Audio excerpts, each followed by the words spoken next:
when you actually go to have like some sort of democratic representation for the people, who goes to the National Assembly in order to represent the people and their little notes that they've been sending for the last year? Well, it's all the leaders of all the clubs. It's all the leaders of all the clubs. And by the way, in the opening days of the French Revolution, the opening days of the French Revolution were actually quite euphoric. A third of the people marching were priests and bishops with them. Right? Probably, from what the historians can kind of sort out, probably at this point in France, if there were like 400 bishops, probably like 350 to 390 were like for the French Revolution. What? 350 to 390 were like for the French Revolution. Right? So there were probably two or three that were loyal to the Pope and were suspicious of what was going on. There's one French saint, Saint Benedict Labre, Saint Benoit Labre. He lived in Rome for most of his life. And apparently in 1783 he had a vision of the horror of the French Revolution. He had some sort of mystical vision about what was about to come. Of course, nobody believed him because it was the age of freedom. Weren't there many martyrs, though, later on in the revolution? Yep. Okay. Many Catholics who were marching Early on in the euphoria were beheaded during the Reign of Terror, yes. What year was Bastille Day? Pardon? Was Bastille Day 1789? 14th of July, 1789. Okay. Yeah. So, I can't go into all the kind of politicking. It would just take too much time. But basically, by the 14th of July, you start to get your first massacre after the Bastille. So, I mean, just to get a sense of, leading up to the 14th of July, all the politicking is about where we're going to meet and how many votes each estate gets, right? There was the king, he's one estate. The nobles were another. The nobles and clergy, the nobles were one estate, the clergy were another estate, and then the people were another estate. A lot of the arguing from April to July was like, who's going to get the vote? And how is each vote going to be weighed between the various estates? And of course, there were also among these groups, right? There were people like the Marquis de Sade. The Marquis de Sade, the father of sadism, who was in the Bastille prison leading up to the 14th of July because he had murdered a woman, committing sadomasochistic acts on her, right? I won't get any more graphic than that, but that's why he was thrown in prison. And of course, he's still a fan. I mean, a lot of people still admire him and say he's the first proto-democrat of the modern era, this kind of stuff. No, they do. He's like a Barabbas figure. They do. The revolution. They do. So when they stormed the Bastille, they thought he was the only guy of significance that was in there, right? And they thought they were going in to liberate him. He had been taken out the night before because in the days leading up to the 14th, there were big crowds gathering around the Bastille, and he was using his, so in the prisons in those days, you would have a funnel for when you had to use the restroom, and you use that funnel to dump the stuff into the moat. So he turned the funnel around and was using it as a loudspeaker to rile up the crowds, right? Not even functional for a bathroom.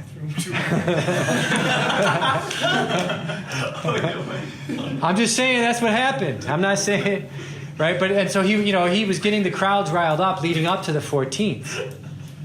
So on the 14th and in the days afterwards, you get the first kind of outbreak of revolutionary violence.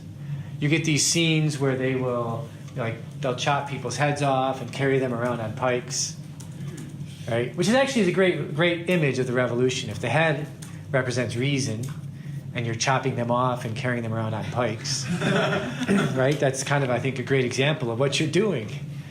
They also there was one there's now a metro stop in France. I was in Paris when this lecture was given. I'll never forget it. Until I get Alzheimer's. But they had this huge massacre right outside, right after a mass. So the people are coming out, and the revolutionaries showed up there with their pikes, and they basically murdered everybody. right? And they basically buried them all there. There was a little like valley, like plaza in front of the church. So they just buried them there, and they put dirt over it, and they built a dance hall on top of it. And they would go there. They called it the Val du Dance. And it still has that metro stop name. Wow. The metro stop is still like where they did the massacre. And so, and they would go have dances on these people's graves, like they were dancing on the Catholics, basically. Like this was a form of celebrating during the worst parts of the revolution. But to this day, there's a metro stop for the name of the dance theater that they built there. So, so these are the kinds of things, right? These are the kinds of things that are happening in the opening days of the revolution, and all these people are carrying them out, especially on the left. The right, I mean, some of the right guys are involved in it too, even if they find it unsavory. So after this kind of initial wave of violence,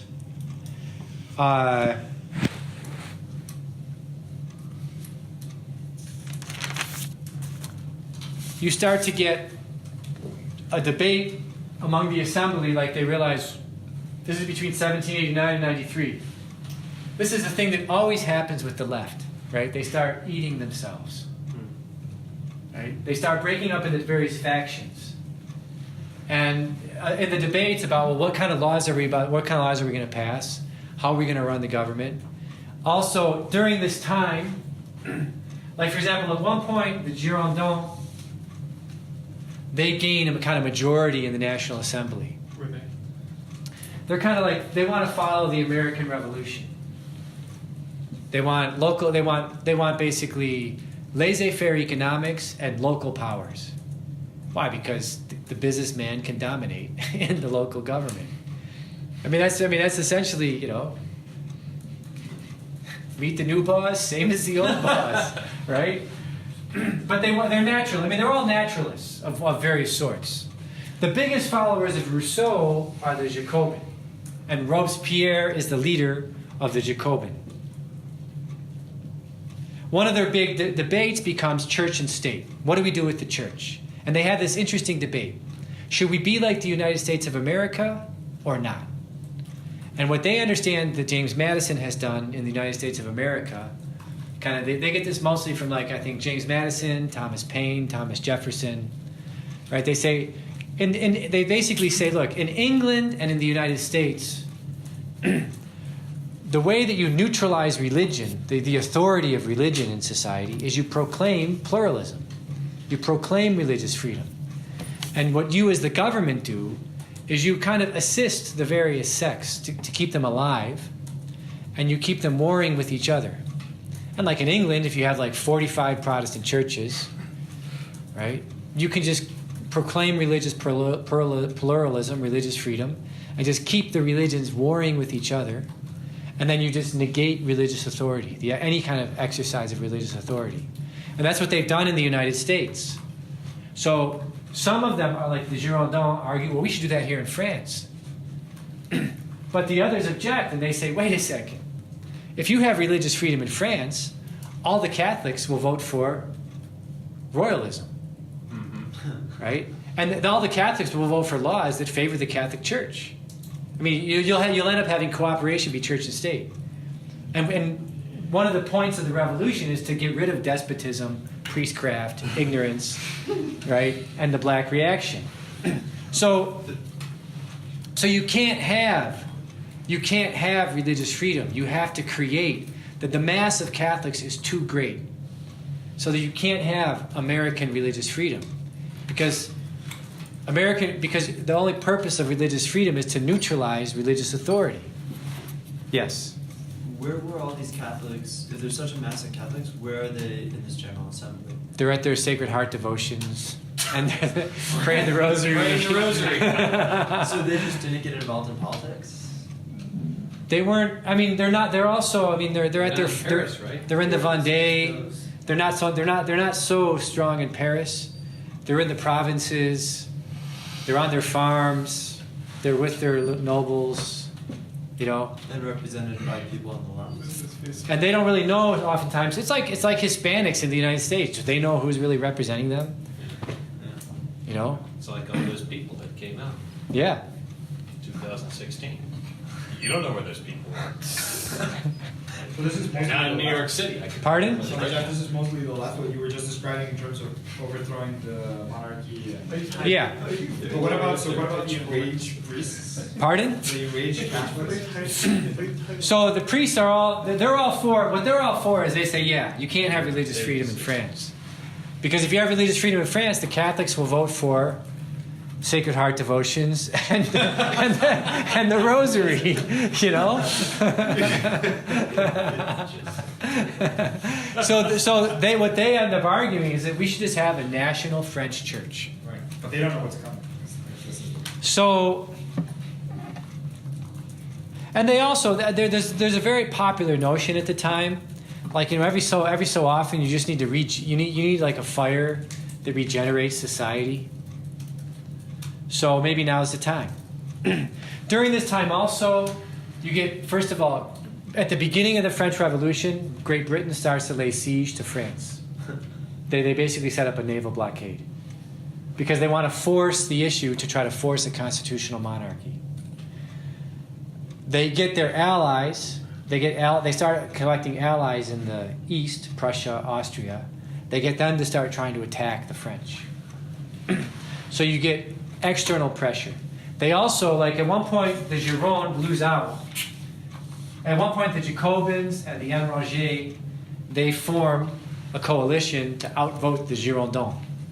And when the Girondins get voted out, they tend to go down to Toulon and Marseille, and there they make contact with British agents, right? And to kind of start, maybe we should start a revolt in the south. Also, in the west of France, you get the Vendée Revolt, the Royal and Catholic Army. Is what I think is what they call themselves. They're the Catholic and Royal Army. The Vendée Revolt. The Vendée Revolt. Vendée. The Vendée. It's still not been very well documented or studied what actually happened there. But there are some things that the French, like, for a lot of these revolts, we'll get to this when we talk about the Reign of Terror. Also, good old Belgium goes up in revolt as well. Because the Belgians basically, the French try to occupy Belgium at one point. And the Belgians at this point are just like super Catholic, right? So they want nothing to do with French democracy, with liberty, equality. They just, I mean, they got their. Yeah. I know, but so actually, when the assembly debates this, they basically say we have to declare war on Belgium. We have to make them free because they refuse to be free. So in the internal fight, basically, that's just a big picture of the. Also, in this time, they do formulate the civil constitution of the clergy. There's 4 or 5 cardinals. There's 3 cardinals. In the end, the Pope says nobody can sign the civil constitution of the clergy. The sticking point I mentioned in class earlier. The sticking point was that the assembly insisted on appointing the bishops, and without consulting the Pope at all. And so the Pope said we can't go along with it. Right? And so what it led was to a persecution of the church in France. It also led, actually, at that point, I think there were at that point, most of the bishops woke up and they realized, we may be craven flatterers of the regime, but we can't go that far. So there were about 10 bishops that helped to form the new constitutional church. 10 out of 300 or 400 is a few. And there were 2 or 3 cardinals that basically said, I'm sticking with, Talleyrand was one, right? He basically, that's the point where he gave up being a cardinal. What's the answer? And then another guy was Lomenie, Brienne de Lomenie, and I forget the name of the third guy. Tragically, Brienne de Lomenie ends up committing suicide. Because he stayed with the constitutional church thinking he could compromise and broker a deal. But it didn't work out, obviously. So, from like 90 or so until 93, things are tense, but we don't have the reign of terror yet. Okay, what happens in 93 is that in the beginning of 93, I already kind of hinted at this. The Gironde takes control of the assembly. They basically try to kick the Enragés out of the assembly. Did you go? The Girondins. Oh. Right? They try to kick the Enragés out of the assembly. At one point, they accuse them. At one point, they accuse the Enragés of conspiring with the British. They didn't have the Russians to blame, right? They start to put the Gironde some Jacobins on trial as being unfaithful or disloyal to the revolution. And they actually start to put some of them to death with the guillotine, right? So at this point, the Enragés and the Jacobins unite, and they unite for the purpose of saving the revolution from despots and tyrants. And they come to the conclusion that, actually at one point, they also bring cannons and a mob of like 80,000 people to the National Assembly to take it over. But the Enragés or the Girondins? basically, at this point, these two factions unite. The Jacobins and the Enragés, they unite to take the assembly from the Girondins.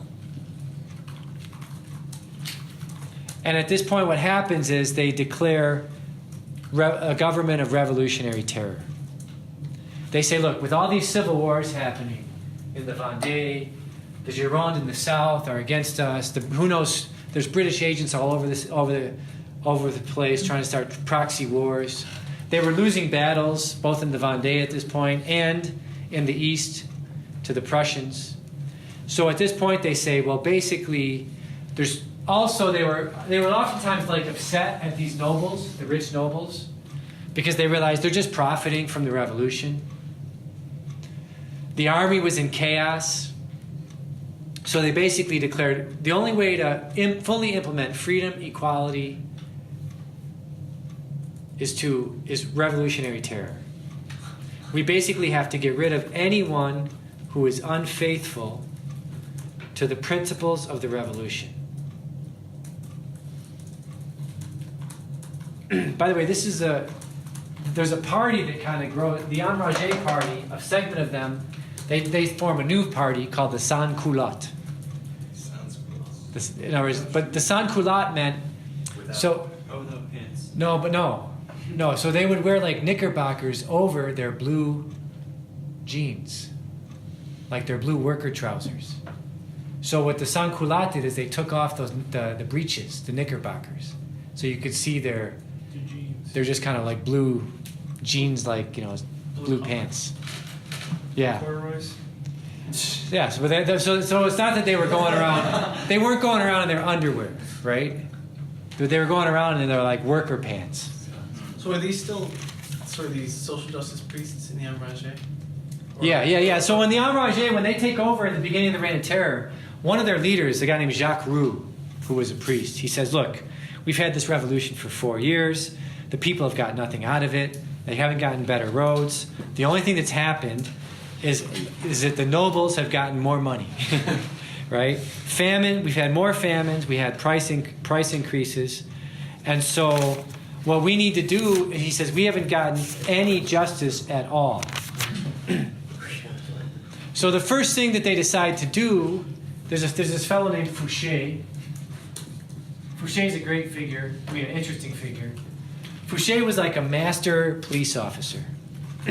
And the first thing they decide to do when they want to set up the regime of revolutionary terror is they want to take all of the agencies of surveillance, of spycraft in the army, and they want to unify them under one surveillance committee, one security committee,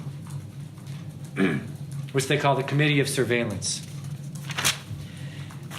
The Reign of Terror is the Reign of Terror because anybody that's suspect, I'm a surveillance guy. anybody that's suspect of not being consistent with the principles of revolution, of not living the proper virtues. So anybody who doesn't live virtue, anybody who doesn't live naturalness, or these are the qualities that they were looking for. If you're not living virtue or naturalness or sincerity or healthy love of the nation, then you are clearly on the side of, or you are too sympathetic with, vice, despotism, ignorance, and you ought to be done away with by the guillotine. Pretty good.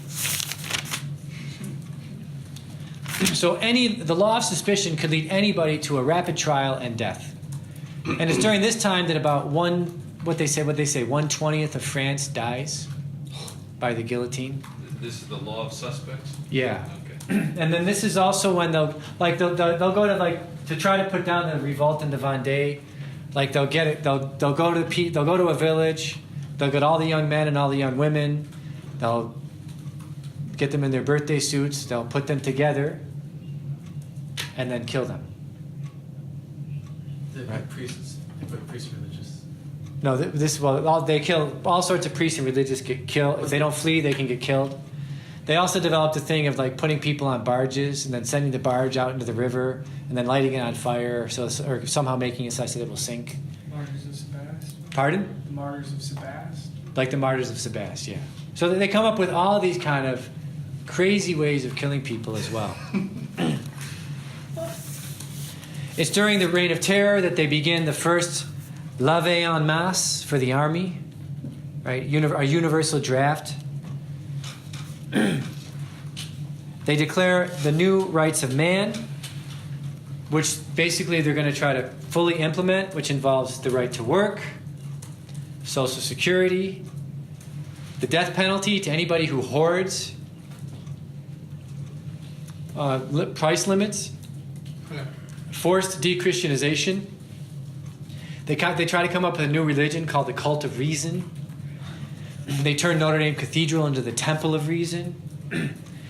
I think I mentioned this already, that this is the time where they start to destroy books that represent anything from the old regime, especially Catholic elements of the old regime. And they'll end up destroying, the historians tell us now, 300 million books. It's a lot of books they had in the country. 300. Yeah, there were a lot of libraries. Yeah. Because every little town had to have its library. There wasn't Google Books. And Yeah. opponents of the revolution were essentially considered non-persons. This is the time during which Robespierre rises to the top. And Robespierre was a consistent, logical, and honest interpreter of Jean-Jacques Rousseau's book, The Social Contract. He carried that around like his Bible. He also, at some point when he was the leader of the National Assembly, somebody kind of stood up and shouted out, "What you're doing is illegal." And he turned to the person and said, "Look, ever since July 14th, 1789, everything we've been doing is illegal." I mean, he had a certain honesty to him. What's his name? Robespierre. Wikipedia, I'm kind of following along Wikipedia. Yeah, In yeah. more recent times, Robespierre's reputation has suffered, as historians have associated him with an attempt at a radical purification of politics through the killing of his enemies. It just took them like 100 years to find out that actually he was murdering people left and right. Just great stuff. At one point, they had killed so many thousands of priests and nuns that there were some Jacobins that said, maybe we've eliminated too many of them. Because, it's just the people seem to want them, right? Yeah. So anyway, at one point, the Enragés are accused. I mean, the Enragés want to kill. I mean, their primary thing is anger. So during the Reign of Terror, they want to kill everybody, I right? thought they're priests, so they end up killing Some of them are priests, but not all of them, Oh. right? So at one point, also, it's during the Reign of Terror, there's a lot of conspiracies that go on in the clubs of Paris, where basically, like, how do you get rid of your enemy? You try to cook up charges with them that he's doing something that's suspicious against the revolution. So this is how a lot of these groups end up, like the Girondins, a lot of them get killed. A lot of Cordeliers. And then at one point, the enemies of the Enragés, some Jacobins actually, basically say, look, we got to at least return to pretending like we're part of polite company, right? So and then these Jacobins, they said, we have the same goals as the Enragés, but we just got to be more subtle in carrying them out. We can't, No, I mean that's how they debated these things. So they come up with a conspiracy to accuse the Enragés of being British sympathizers, and the Enragés then they're put to death. Not all of them, but many of their leaders at that point are put to death, and then basically around October or so of 1793. They get tired of Robespierre, and there's eventually a conspiracy by which they accuse him in the assembly of being of not living the requisite virtue for the revolution, to advance the revolution, and he gets guillotined, and then that's the end of the Reign of Terror. So from 94 and 90, from there, 94, 95. In 94, they decide, maybe we should actually have like a popular vote since we are a democratic revolution. And when they have a popular vote, the royalists win the election. That is nuts. Right? So essentially what happens 94, 95 is that the royalists win. They start to set up this government where there's two bodies. There's the directorate, which is 5, like a council of 5, and then there's the Assembly of Ancients, which is kind of like a Senate. So when the royalists win, I mean, they don't win every position, right? And to get anything done, you got to kind of form a coalition still. So the royalists at this point, yes, When did the king die? he died in 92. So at this point, the royalists form a kind of coalition with the Girondins. And then in 94, 95, there is a little white terror that takes place. Where royalists... We just said nice. where the royalists and the Gironde kind of eliminate some of their worst enemies among the red parties. The royalists and the nobles... the royalists start to be known as the white party, right? And the left starts to be known as the red party in France. Really created all like political dynamics, or at least in terms of like. Well, we haven't gotten to conservatism yet. We'll get there though. That's newer. So yeah, it is actually. In a way, it is and it isn't. Yeah, Burke was writing about this, right? Well, Burke starts to write his books. Lodge, Burke starts to write his books, I think, in 1790, 1791. His reflections on the revolution in France. So I can follow with the royalists. So because again, I'm just seeing. Is that real clear politics? 1789. Yeah. Oh my moderate, it says moderate and ultra royalists. So they're part of the same group. And then there's these Thermidorians. Do we know who these people The are? Thermidorian reaction, that was the white terror, right? Yeah, that's the white terror. So they're royalists too. Or they're at least allied with them from one of the old. It just looks like here there's no one other than royalists. That's my concern. You've got these Montagards. Those guys are bad news, the radicals. And what about the Marisards? I don't know anything about them. All right. Just trying to figure it out. I mean, I'm just trying to give I obviously I'm not giving every detail. No, I just, Right. I find it interesting that they won, so I wanted to look at it. Anyway, okay. Great. So yes.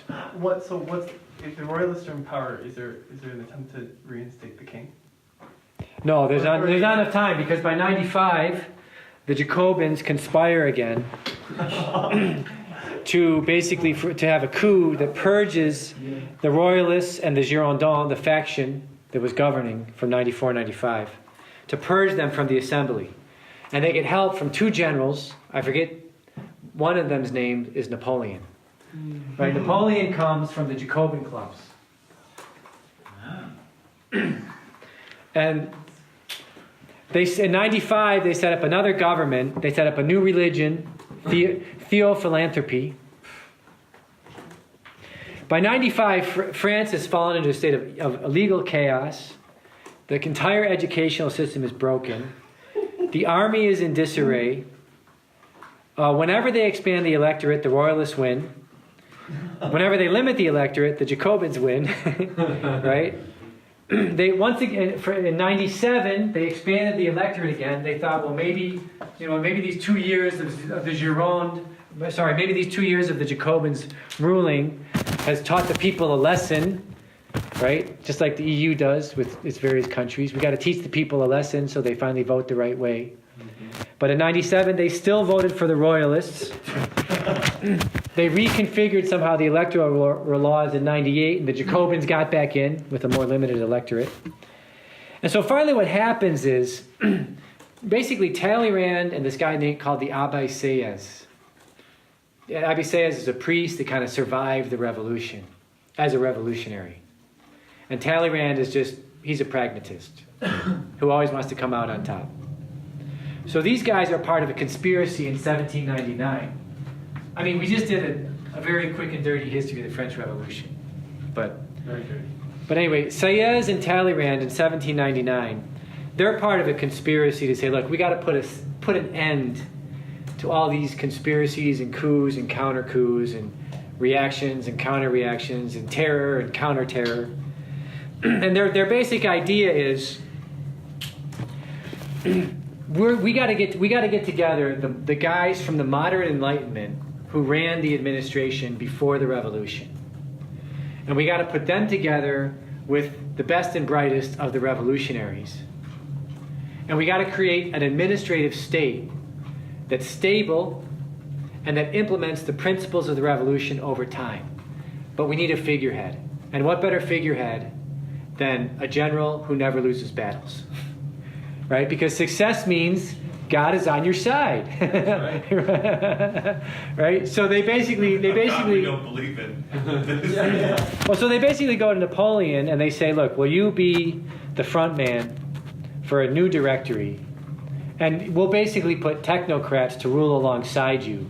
So it'll look like you're not the only guy ruling, but you'll be the only guy really ruling.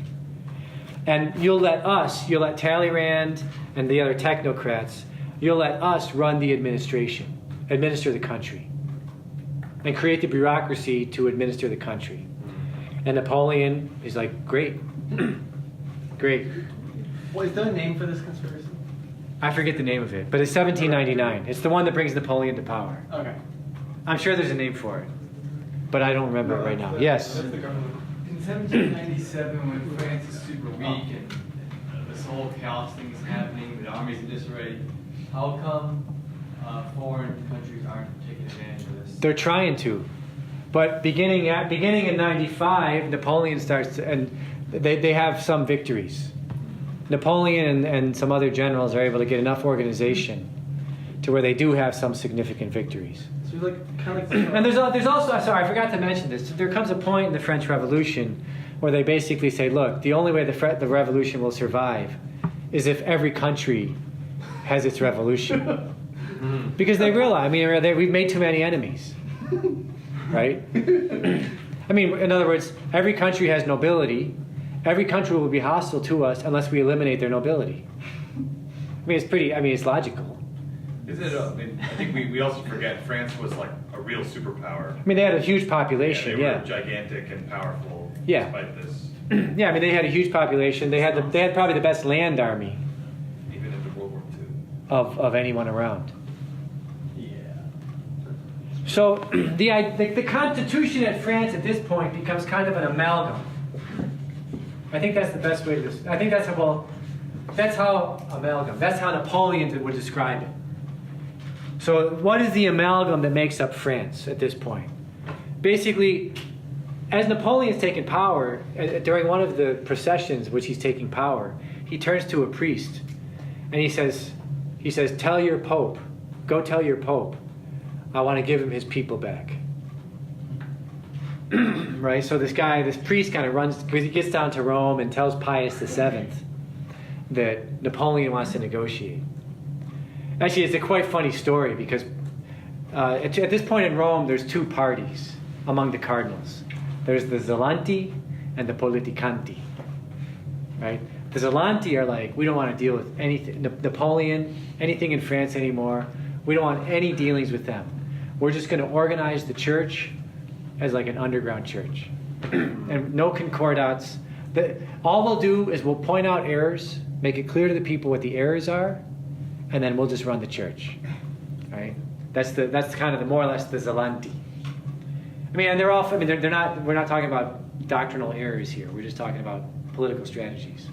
But the politicanti are more on the side of, well, we should make any accord that we can make. It'll establish the freedom of the church, and the church can breathe at that point, and then it'll be provisional, but then we can do more as time goes on. So Pius VII was a politicanti with sympathy for the Zelanti. Because there were some politicanti that had no sympathy for the Zelanti at all. Like, you guys are just crazy nut jobs. You know, like the way people talk about traditionalists now. Which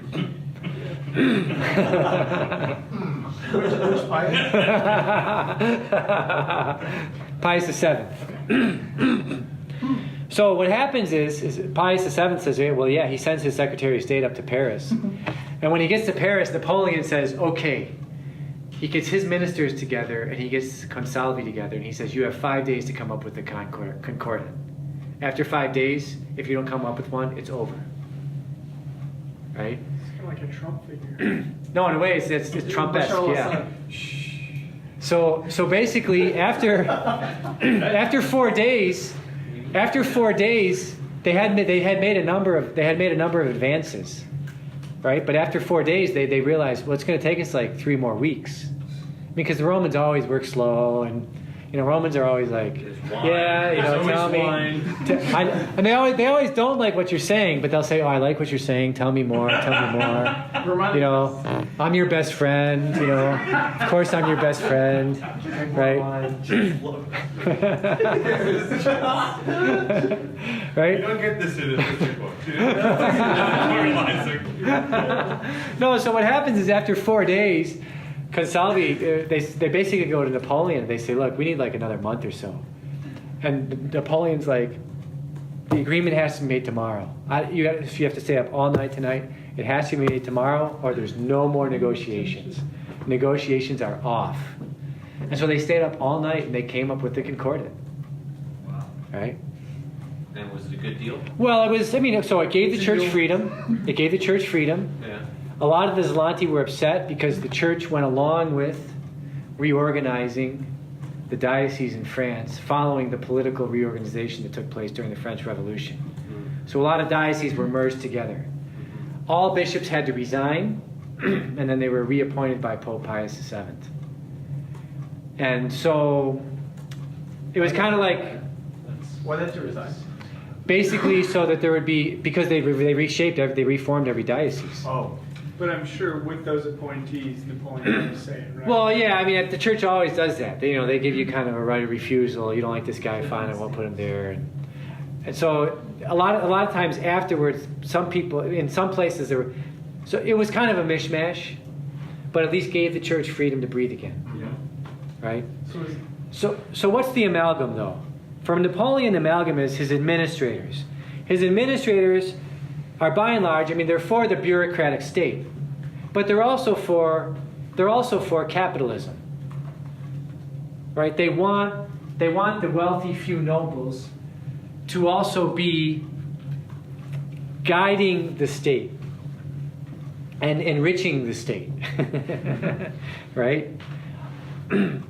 Under the nobles, and also to guarantee the prosperity of the nobles, is the security forces. And Fouché was put in charge. Fouché apparently was a master of security. So Fouché's always put in charge, as long as he's alive, he's in charge of security. Right? And then Napoleon speaks about there being underneath all of this the mass of granite, or the great mass weight. And that great mass weight is the notables. The notables are the new capitalist elite. And then finally, the heavy mass of the people. The people who like their devotions and the Sacred Heart and whatnot. So For Napoleon, this is the amalgam. This is what makes up his constitutional system. And of course, one of the reasons he wants the concordat with the church is that he also wants to give the great glory of the administrative state, which is the revolutionary administrative state. He wants to give that glory to all of Europe. And also by this point, he realizes that Britain, from the early days of the French Revolution, and especially after 1799, is always at war against France. They never sign a peace treaty until Napoleon is dead, or gone or dead, right? And they're constantly laying siege to the continent. And Napoleon realizes the only way, I cannot build a navy to rival the British Navy. Britannia rules the waves, right? That's one of the standard tropes of history. So what I have to do is I have to set up an economy in which I can enrich my notables, and I have to do it independent of any kind of trade via the sea. And the only way I can do that is I got to take over Portugal, because Portugal is always a slave to the British. I got to take over Portugal, Spain, Italy. I got to take over all of Europe. Because that's what you need. You need all the way to Russia to get all of the minerals and all the agriculture you need and all the manufacturing you need and skilled labor and blah, blah, blah, blah, blah, to actually set up an economy that's independent of the British economy. So part of what Napoleon was setting up to do is he was trying to say it's possible to set up an economy different than the British system, but to do that, I got to take over a lot of countries. And so he needed an army to take over all those countries. And he needed the army to be Catholics who were praying their rosaries. Right? So he needed the concordat to get those Catholics into his army, because they didn't want to fight for a revolutionary cause unless the Pope let them or the bishops let them. So it's time to go.